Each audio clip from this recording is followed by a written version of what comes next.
Baby steps? It means setting small, reasonable goals for yourself, one day at a time. One tiny step at a time. Baby steps. Baby steps. Oh boy. Baby steps.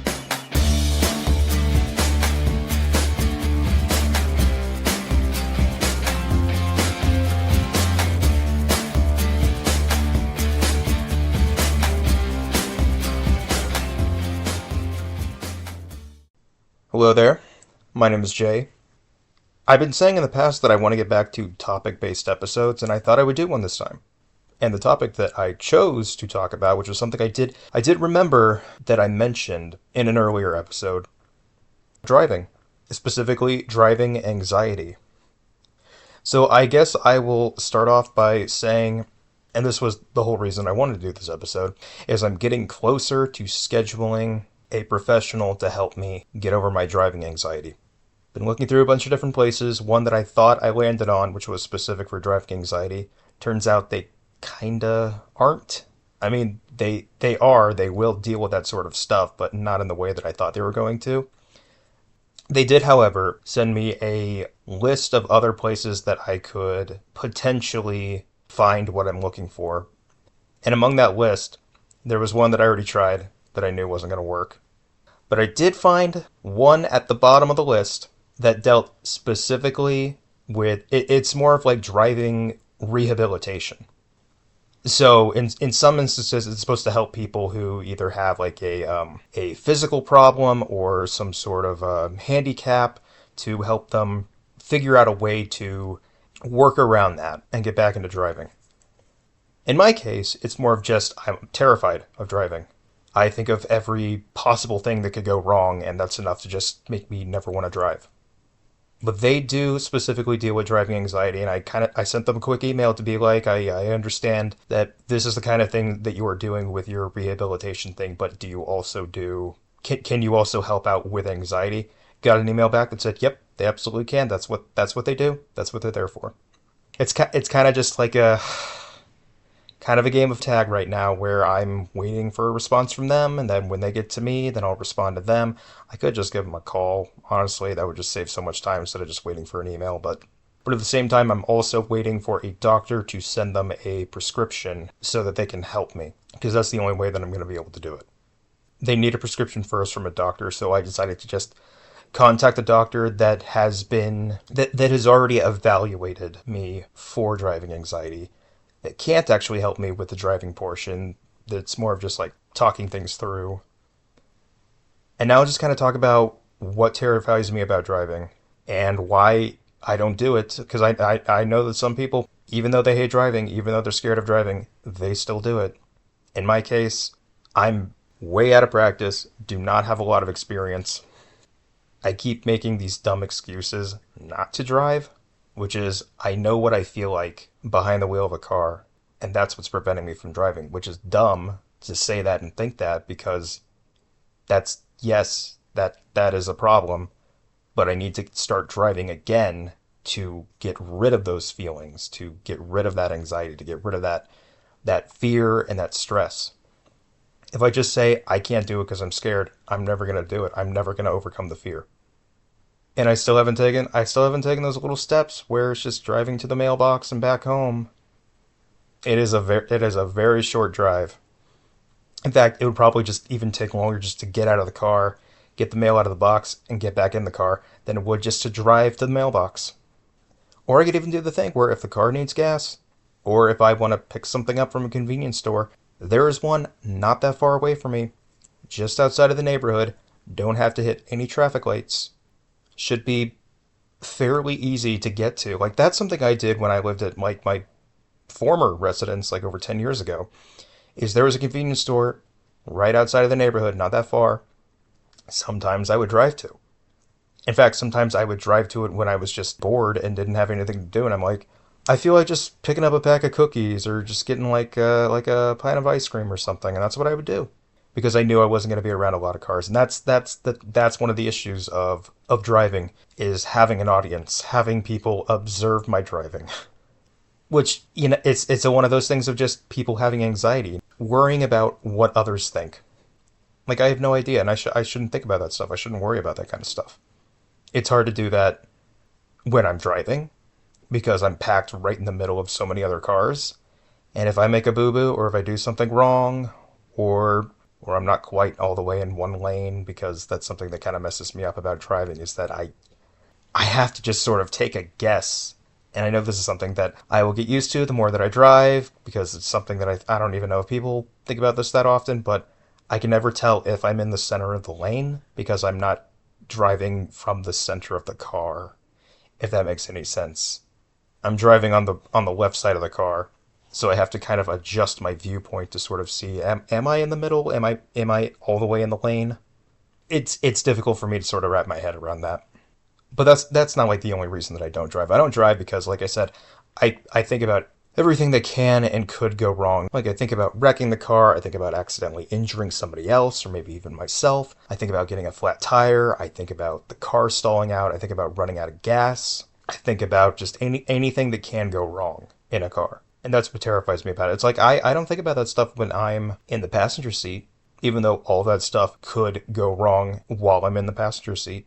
But I think the reason that I'm just so reluctant to try to drive again, and this also has to deal with anxiety, and this is something I've been trying to do this year, and I've done in some aspects. Like, I took an Uber for the first time. I got my haircut done by a professional for the first time in like 8 years. I don't know, something like that. I would usually just cut my own hair, but this time I'm like, let me just go get my hair cut for real and get like an actual haircut.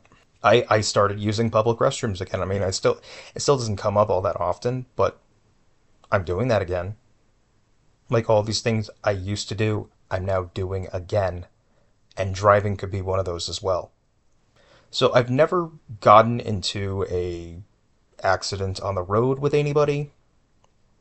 I've been in car accidents where I wasn't driving, but I've never been in one where I was driving. The closest thing that I got to one, and I mean, it is a car accident, but something that happened to me when I was first starting to drive, and I have no idea if this is something that you can do with cars today, but this was something that I did with a car that I was driving way back when. There were three instances in which, for whatever reason, I didn't put my foot on the brake and start the car. I just went ahead and just shifted it to drive. And I was able to do that without starting the car. And because I was able to do that without starting the car, what would happen was it would lock the car that I was driving into neutral. It would just start rolling on its own. I couldn't even steer it with the wheel. It would just keep rolling.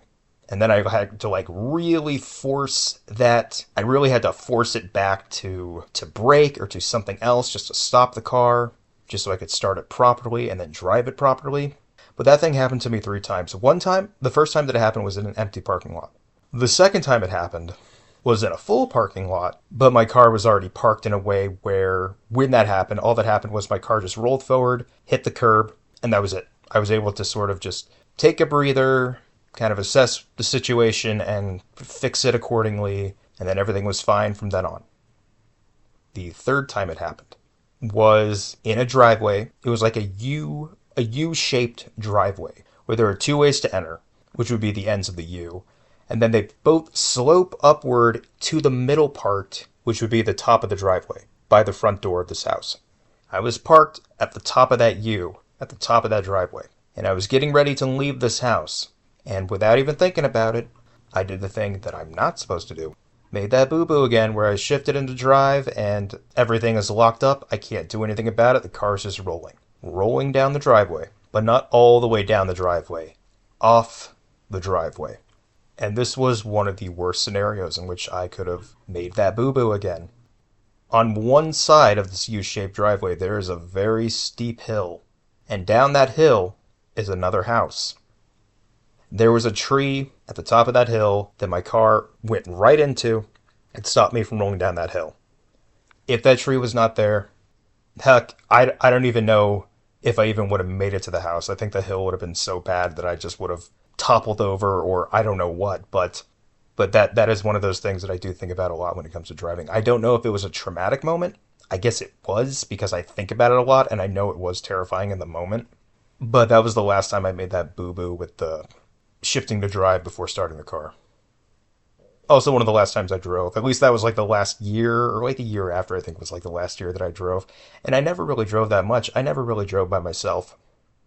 I was okay ish driving, if there was somebody in the passenger seat kind of telling me, go left, go right, do all this stuff, I would always have to check in with them and be like, is this okay? Can I do this? Is this fine? Am I allowed to turn here? Am I supposed to turn here?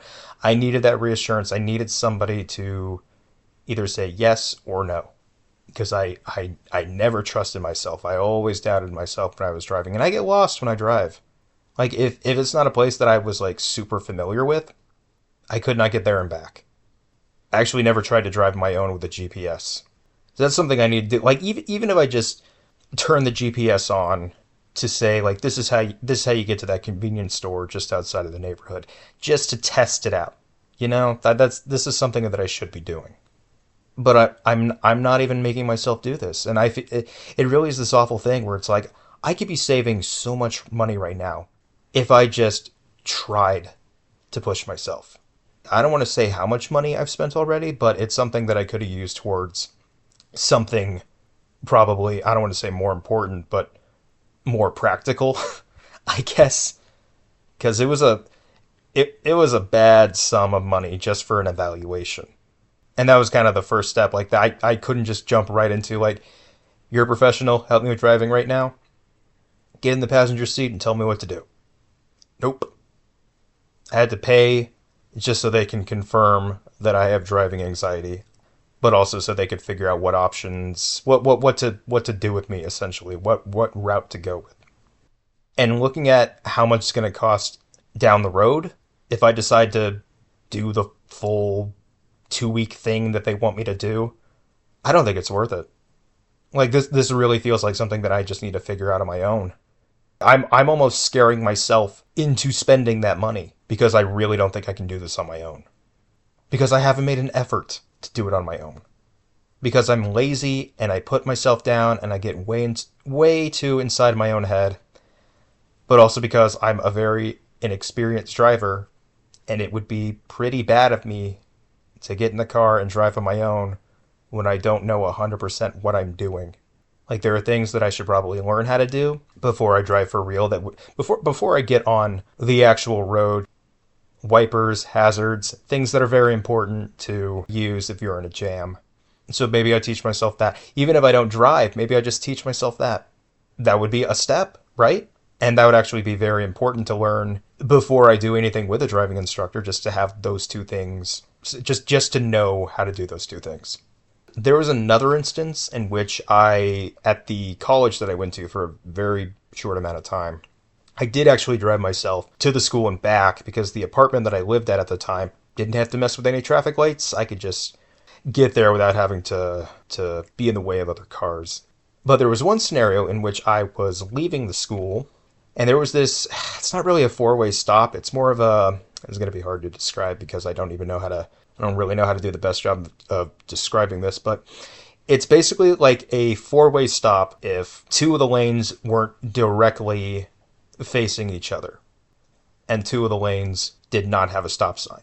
So essentially, I was at a stop sign, and then a little bit diagonally from me, there is another stop sign in which a car would wait on the opposite side, and they just have to wait for cars. So this was very confusing to me to sort of navigate, because I'm like, I need to get across to that other, past that other stop sign where that other car is waiting right now, but I don't know if I should go, because cars are zooming back and forth right now. They don't have stop signs, so I have to wait for them. And then I don't know if I can go because of the car that is diagonally away from me.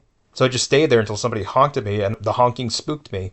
So I just drove, and I ended up driving over the curb next to a bunch of people that were on the sidewalk waiting to cross the street, and I just hop over the curb pretty close to them. I can see everyone staring at me, and I'm just kind of freaking out because I can really feel my wheel hop onto the curb and then off the curb, and then I just kind of drive to the apartment just being like, okay, I'm out of there, but that freaked me out. That was a very uncomfortable little experience that I had right there.